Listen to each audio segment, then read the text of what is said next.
در آینه جهان امروز یک قصه نویس دردهایم. من راوی بخش انتظاری عکس زی گذشته می نمایم. نزدیک علم نشسته عمر، هم صحبت درد و رنج و اندوه، هم قسمت تیر ماه زردم با برگک خسته آشنایم.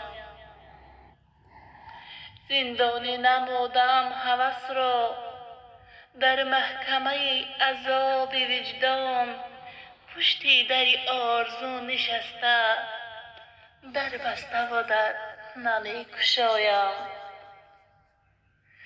دارو خط تو طبیب مشفق، آه کار نه آمد و نه آید.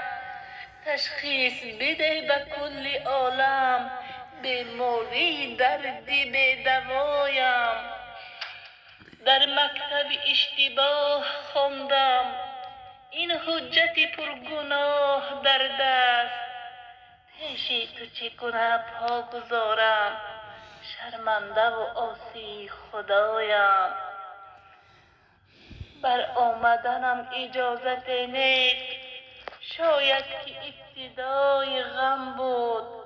ای کاش که به غلط نویسم، من جمله و حرف انتهایم. ای کاش که به غلط نویسم، من جمله و حرف انتهایم.